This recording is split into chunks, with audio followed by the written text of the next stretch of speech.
Good morning, everybody, and welcome to another week of United Way for Southeastern Michigan, What's the Word Wednesday, where we share important resources and have vibrant discussions that matter most to you.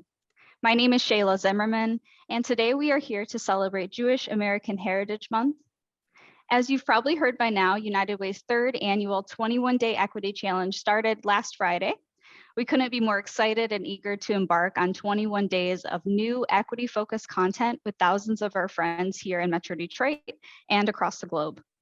In coordination with this year's Equity Challenge, all of our What's the Word Wednesday town halls in May and June will feature topics, organizations, and speakers that relate directly to diversity, equity, and so many other important topics highlighted throughout the challenge. We hope that you'll join along with us over the next few weeks as we take a deeper dive into some truly critical and timely topics.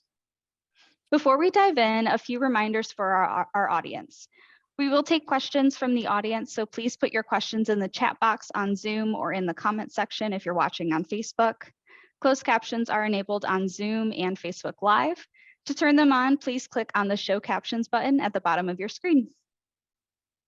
May is Jewish American Heritage Month to honor and celebrate American Jewish history, promote a sense of belonging, and develop a deeper understanding of cultural heritage and ethno-religion. Jewish American Heritage Month was established in 2006 by President George W. Bush, which was highly celebrated after a successful 350 years of American Jewish history in 2004. Throughout the nonprofit and philanthropic sector, Jewish leaders and values have had a profound influence and impact, including here in our Southeastern Michigan region. Jewish culture has a rich history of caring for community development and support. Even our modern definition and understanding of community can be traced back to the Jewish community's use and embodiment of the word over hundreds of years. The oldest historically recorded of what we now call a soup kitchen was actually operated by the Jewish community. Many best practices and organizations in the sector have origins with Jewish influences, including the modern concept of endowments.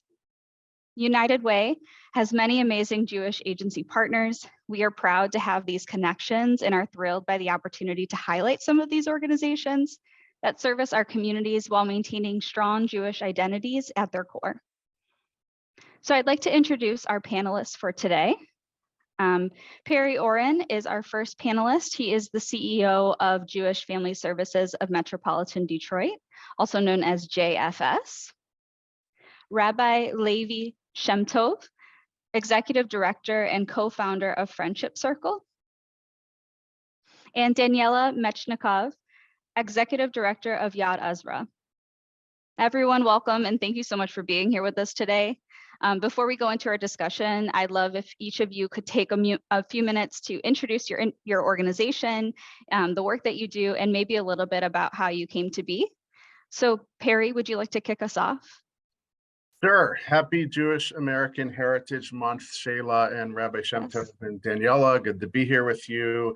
So the question in front of me, how did we start? Jewish Family Service has a long and proud history of being a proud Jewish organization. So roughly 100 years ago, there were some predecessor agencies, and when Jews got to any community, including Detroit, we'd sort of think of course, I'm not 100 years old yet, we'd think of like, oh, we need synagogues, we need a cemetery, we need schools. And then secondarily, people would think, oh, our people might have some problems. And back then we were for us and by us, or created by the Jewish community for the Jewish community. It wasn't safe 100 years ago because of what anti-Semitism looked like then, to sort of go out into the marketplace to get help with sort of human service needs. So we were founded 100 years ago, and we've modernized. We're now a modern multi-service Jewish human service organization, again, proud to be Jewish. Who we serve. We certainly serve the Jewish community. We wake up in the morning thinking about and planning programming for the Jewish community, but we're honored to serve anybody if we're the right service provider for them.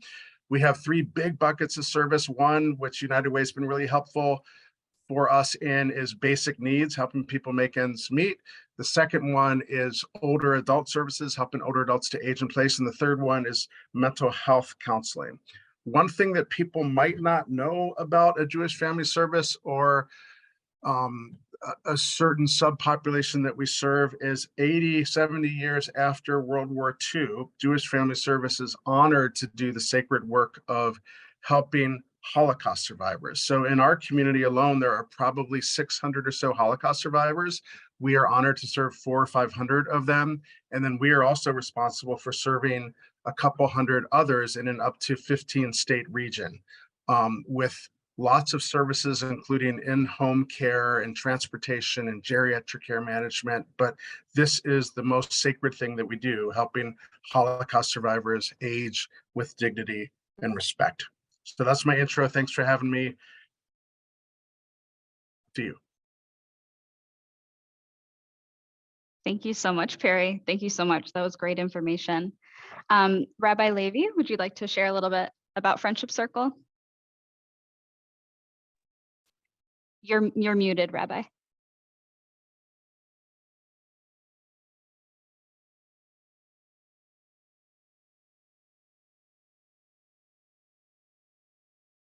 All right, I'm unmuted. Thank you. There we go. Yes, thank you, Perry, and thank you, Shayla, and thank you, Danielle, for being here. Daniella. Yes, so the Friendship Circle was founded, actually, my wife and I, who can't be here today, founded Friendship Circle close to 29 years ago. And it did actually start with a very religious, spiritual mission. That is, it comes from our Hasidic our teachings of Jewish mysticism within our group, and it's the idea of seeing every person as a soul rather than for what surrounds the soul and what clothes the soul. And that's a message that can help a lot of people, because our mission was to share that message with people who society too often sees for the issues that they have. It started off actually with mental health and addiction. That was our first division. And that was more not for the counseling, but for the isolation that people felt when they suffered from mental health and addiction. And that was because people saw them as an addict and as someone that suffers from mental health, and not as a beautiful soul that's enclosed in a body that may have some issues. And we decided to extend that beyond that and ask the question, who needs friends? Who needs people to see them for who they are inside and not their externalities? And we discovered that there was a whole community of children who have special needs, who can benefit from being respected for their beautiful soul that they have inside, rather than seen for the difficulties and challenges that they have. And we started off by pairing them with teen volunteers. Then we saw that the teen volunteers also were thirsting for the relationship that they had with the individuals with special needs. And we found that the reason why is because they wanted this relationship where this person with special needs was seeing them for their soul and not for where they went to school, what they were wearing. And now we have 6 different divisions. We call them HEAL.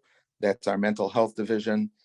Play, that's children's division, all different types of children's programs, including camps.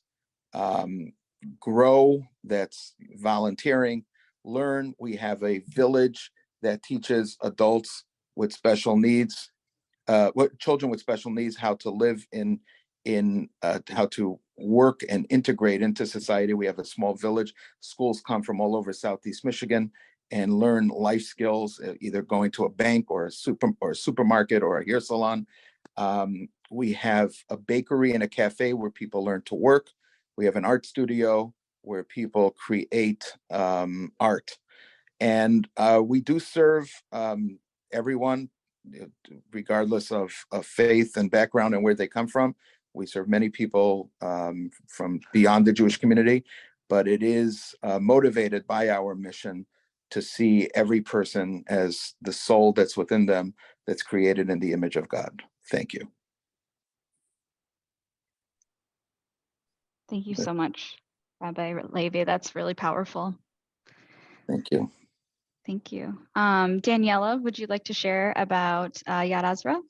Yes, thank you. Thanks for having me this morning.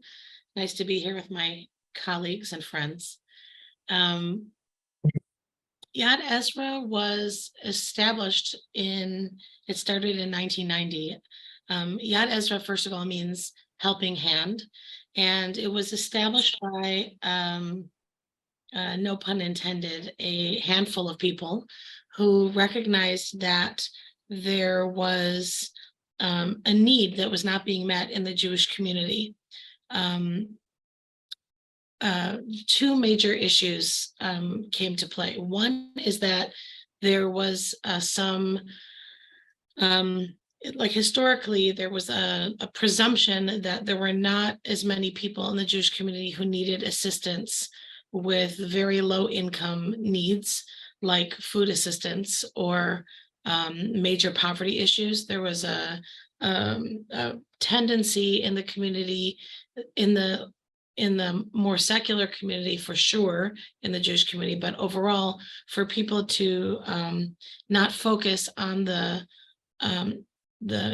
direct needs of lower income people in the Jewish community. They were kind of being met by like overarching social service organizations. With food issues, there was a realization that there were particular needs that couldn't be met by the general organizations that were already established to help people with food insecurity. The major reason that was because of the issue of kashrut. So there's a Jewish law, or depending on where you are on the arc of your religious observance, either a law or a cultural adherence to this idea of kashrut, or keeping kosher. And it's a set of dietary restrictions that define what is legal or not, or what is customary or not, again, depending on where you are in the arc of your relationship to Judaism. And many people have heard about it, like the idea of the most obvious one that people always refer to is that Jewish people who keep kosher don't eat pork. So, but the laws that govern keeping kosher are actually much more complicated than just a small set of rules. And they include things as complex as canned vegetables, which you would think anybody could eat a vegetable because in the laws of kashrut, all vegetables are kosher, but the process of canning the vegetables has to have a certain kind of supervision and a certain adherence to laws and regulations as well, that then define it as kosher. So many of the foods that all of us eat in the United States are kosher, either because they were just grown that way and picked from the farm and therefore they're kosher, or because there are major companies that provide food that they find it worthwhile to take the time and spend the effort and the money to define that their stuff is kosher. So lots of major brands. I remember as a kid when Oreos became kosher, how excited I was because they weren't kosher before. But like, it's the big example of something that people eat. They don't think about it if it's not important to them. So anyway, people who were in need in 1990 who kept kosher had a problem if they went to a food pantry, because most of what they were able to take there was not marked as kosher, was not kosher food. And so they were very limited in what was available to them. So in 1990, this group of people created Yad Ezra as a helping hand to people who were in need of food assistance, but could not get that need met outside of the Jewish community because there was not availability of kosher food for them. So since 1990, when we started with 250 families, our organization has grown, and we now serve 1,300 families, and all of the food that we offer is always kosher. But we also don't ever turn anybody away who's not in the Jewish community. So anybody's welcome to come if they come for food and they're not members of the Jewish community. We give them a full serving of their grocery distribution and then refer them to sister agencies who don't adhere to the rules of kashrut, only because kosher food is typically, at least when you're purchasing kosher proteins like chicken and beef, etc., it's very costly. So if it's not something that's necessary for a family, we try to help them find other resources. And I guess I'll stop there. We run a food pantry and a sustainable garden. We also grow a lot of produce for our families. And I'll leave it at that for the moment. Wow, thank you, Daniela. Yeah, that is phenomenal. And I think it's so important. That is a part of equity, right? Is making sure that everyone has their needs met, and especially if they have a specific need like eating kosher, right? So thank you for that. So I want to get into our discussion a bit, and we can transition over to our discussion. My first question for you all is, there's this beautiful saying in Judaism, tikkun olam, that roughly translated to repair the world. And so what does tikkun olam mean to you? And how do you embody this concept in your organization? Daniella, would you like to share a little bit more first? Sure. Tikkun olam, literally repairing of the world, is an old concept in Judaism, and refers to any actions that one might take to improve the world. It originates from actually something more more connected to Jewish law, really, to rabbinic law, and to prayers that talked about needing to follow actual Jewish laws. And that was the goal of Tikkun Olam, was not just repairing the world in general, but following Jewish laws. In contemporary Judaism, Tikkun Olam became really like a banner for the Reform Jewish movement, and became something that really represents the connection to Judaism for many people who are Jews in America. If you ask many Jews in America, what's the most important part of being Jewish, many of them will say to you, Tikkun Olam. The connection between that is that even in more traditional Judaism, many of the laws that exist are about taking care of the world, taking care of the earth, and taking care of the people who inhabit the earth. And a lot of the original, even like going back to like biblical rules about tithing and allowing the food that you grow in your fields to be available to people who were in need, to let them come and take food from your fields during certain moments in the calendar, and lots of laws about giving charity exist in Judaism. So I feel like the mission of Yad Ezra is deeply connected to the traditions of Judaism, and also is a very clear contemporary way to embrace taking care of the health and wellness of our community and of the community at large. And I'm very proud to be part of that. And we have a great team of Jewish organizations in Metro Detroit that are all very committed to those ideals. So I'll jump in here too. So what I'll say about Tikkun Olam is the Jewish community, Jewish people in some ways have always been a formidable and strong underdog.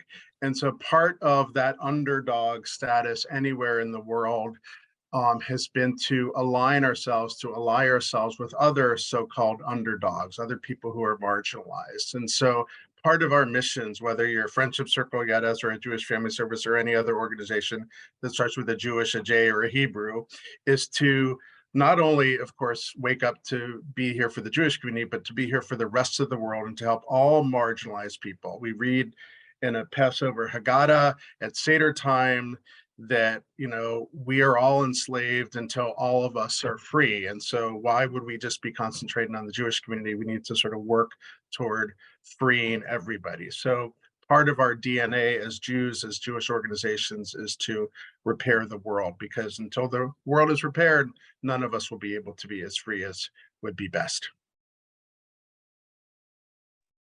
Yes, thank you for that, Perry. Daniela. Unfortunately, I think Rabbi Levi fell off. I think he's having some technical difficulties. I was looking forward to his response on this answer too.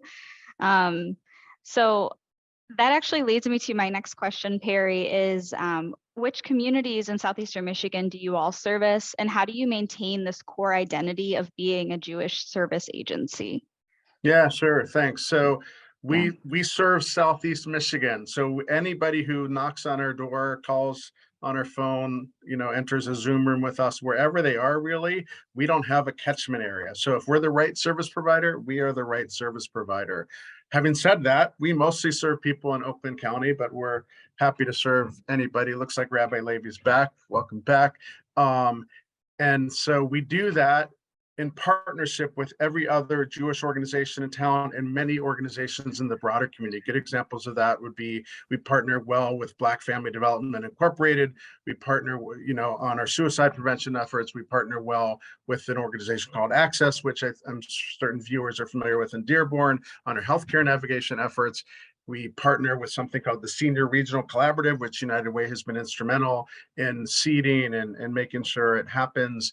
And the way we keep our Jewish identity is a lot of ways.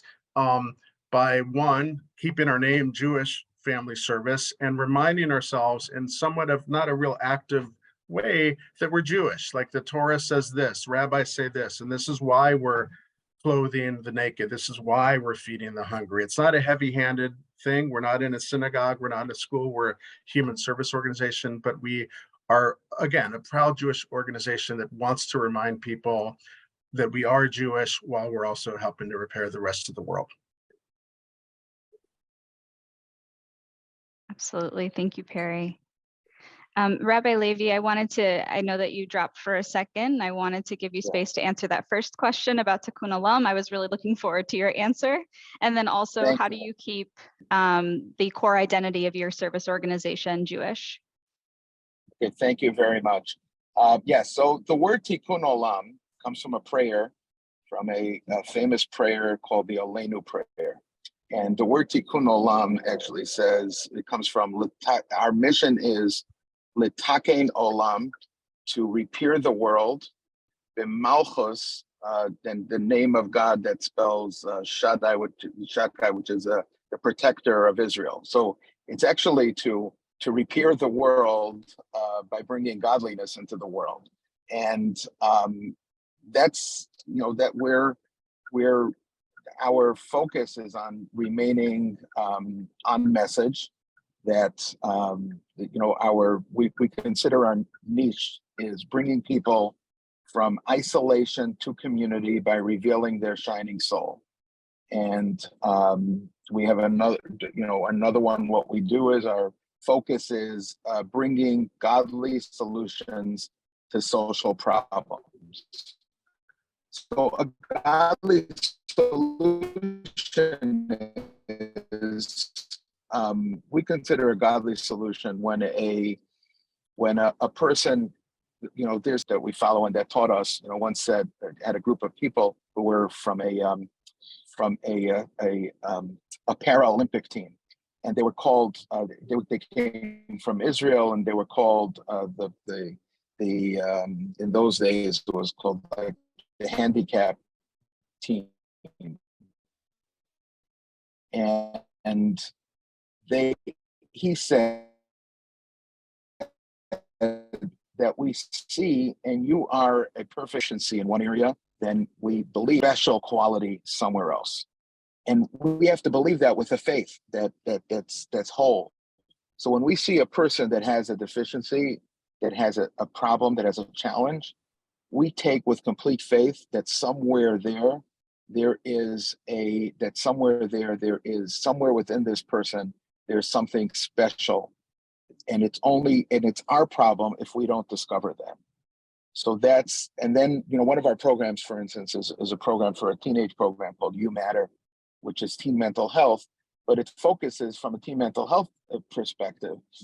There's the need to focus on therapy and everything else that the person needs. But we focus on bringing this message, this godly message, that you matter, and that the very fact that God put you here on this earth today, and you woke up today and you're here, means that there is a very special mission that only you can do, and therefore you matter. Because if you don't have that message, it's very hard to say you matter. A person can think in times of despair, you know, maybe I am superfluous to the world. Maybe I am just a burden on the world. You know, and really, as much as we can try, and only a religious message can answer that. And believe me, I would love for people to get their answers anywhere. And if someone is not a person of faith, get your help anywhere. But this message of there is no doubt that you are needed in this world and you matter, and you are not a burden on this world, and there's something that only you can do, and there's a piece of the puzzle that only you can do, is only a religious message. There could be other messages that say you can overcome every challenge and things like that. Those are messages that can be universal. But the fact that you are needed in this world and an integral part of this world is a religious message. And that's how we repair the world, by bringing a godly message to the world. And that's our tikkun olam. Thank you. Thank you so much, Rabbi Levi. Daniella, did you want to share a bit about maintaining your core identity in Judaism in Yad Ezra? I know you talked a lot about it already, but I want to make yeah, sure. I mean, we've talked many times about whether or not we should continue to serve only kosher food as one example. And the fact that we do is always a reminder of the fact that we want to keep what we offer accessible to anybody who walks through our door, so nobody ever feels like they come in and they can't access the food they need. And the way we steward the earth in our sustainable growing program is also very much connected to Jewish traditions and the idea of taking care of the earth and our environment. And I think also keeping our name Yad Ezra in Hebrew is a constant reminder to us that we're a Jewish organization. And we do also help many non-Jews who come through our door. I mean, there are always people who come who need help. And a nice way we think about it is helping Jewishly, not only helping Jewish people. And that's something that we live by here. I appreciate that, Daniella. I liked the helping Jewishly, not only helping Jewish people. That's really powerful. I know we are a little bit out of time, but hopefully you can stay with us for 5 more minutes and talk a little bit. I feel like this last question we had is really profound, especially when we talk about inclusion and equity. As you all know, like the rise of extreme anti-Semitism is currently happening, and I'm wondering if you've seen any additional barriers or stigma impact your organization outside of that topic or within that topic, and what are some barriers that your organizations are facing?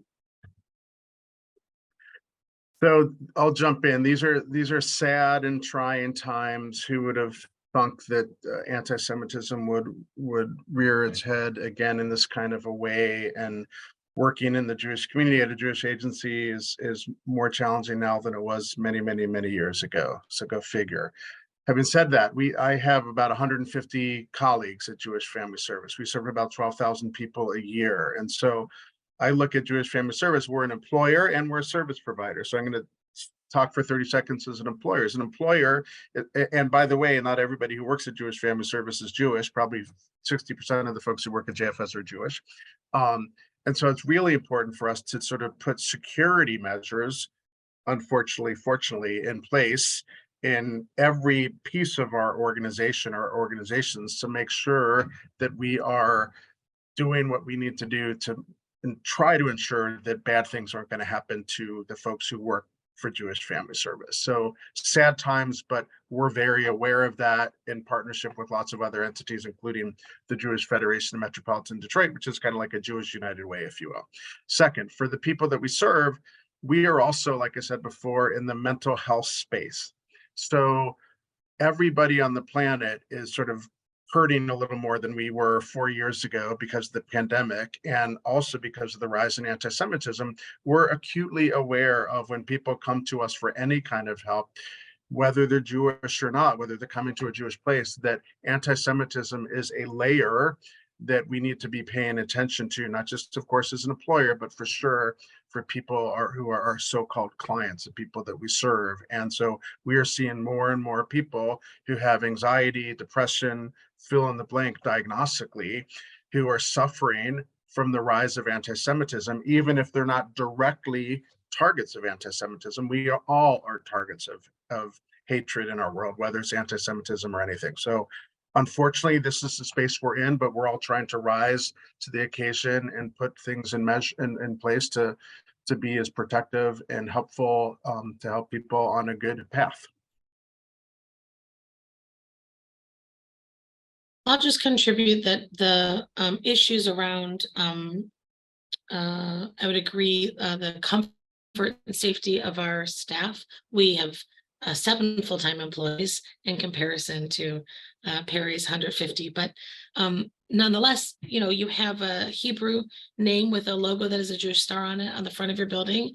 It makes you think twice sometimes about doing certain public events or how you're going to do the events. So we do, for better or for worse, I mean, we work with law enforcement, honestly, within the Jewish community and within the city of Berkeley. We've had wonderful support from the police, but they don't take it lightly when we do an event that invites clients to our building. We have more coverage, and they come and they talk with us about safety procedures, and we're looking at increasing certain safety procedures, and we do certain training with our staff to make sure that if there were ever an unfortunate incident like the ones we've heard about around the country in the last couple of years, that our team would know what to do and how to handle it to the best of our ability to keep ourselves, our community, our clients, our many volunteers who come and work at Ezra to keep everybody safe. I will say we have felt it. We have volunteers who have been, when there's an incident in the community, I mean, they are sensitive, and sometimes they've called and said, do you think it's safe to come? We have a lot of elderly members of the Jewish community who they will read the news avidly, and they'll wonder, is now a safe time? What do you hear? Is it okay to come? Will there be police coverage? Do you think it's okay? And we've had clients, many of the same clients that JFS serves, who suffer from mental health challenges. It affects their overall life, and sometimes the reasons people are food insecure has to do with mental health challenges. And we've seen a huge increase in our client base in the past 4 years, and we feel certain that part of that has to do with mental health issues, not just physical health issues, and an aging community. So it is what it is. It's unfortunate that this is where we are, but we just do what we must to manage it. And we definitely work together as a community in Metro Detroit to try to address those issues. Yeah, so thank you. As far as it does, the issue of anti-Semitism, did spur us to elevate security in our building and some of our public events. But it's not something that we think about a lot. One of our programs, the Lessons for Life program, which brings students from public schools from all over Southeast Michigan to our building, is something that we're very proud of. And it one of the things it does is it exposes people, the teachers, the parents that chaperone the kids, and the kids themselves, that they come to a place where they get benefit and they learn and they look forward to going to. And when they come in there, it is obvious that it's a Jewish place. So it brings people together. And in times of darkness, a little bit of light dispels a lot of darkness. And that would be our best approach to combating anti-Semitism, is just spread more light and doing what we're all doing, what Yad Ezra is doing, what JFS is doing, and what we're doing, continue being a light onto the nation, as we were told to do in our faith and in our religion. And the more we do that, is the best way to combat anti-Semitism, in my opinion. So thank you. I'll echo what my friend Levi just said, which is we need to, as Jews, as Jewish organizations, be proud, not let the haters win, show up, do Jewishly, and do it as proudly and loudly and arm in arm, not just with fellow Jewish organizations, but with the rest of the world. That's the way that we are going to be combating anti-Semitism. Absolutely. Thank you so much. Thank you all so much for being here and taking a few extra minutes of your day for sharing this information. You're getting a lot of love in the comments too, so please take a look at the chat.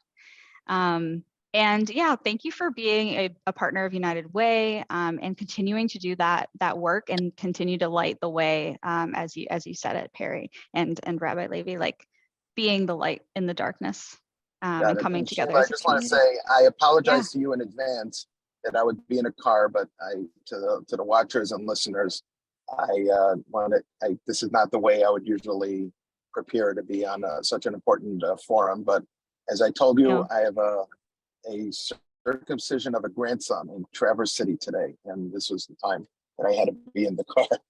And thank you very much. Thank you. Well, that's beautiful, and certainly family first, as always. And I thank you for showing up today, and being here. I think that's the most important thing. So I really appreciate you all. Before we wrap up, I just want to give a couple updates for our audience.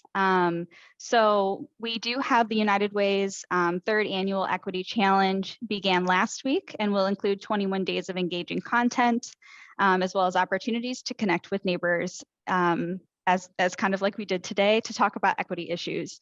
And thank you to all of our community members who joined us last week at our kickoff event. The Equity Challenge is free, so please sign up today at unitedwaysem.org/equity-challenge. And as a reminder, for anyone who may be experiencing a need, our 211 helpline remains available 24 hours a day, 7 days a week.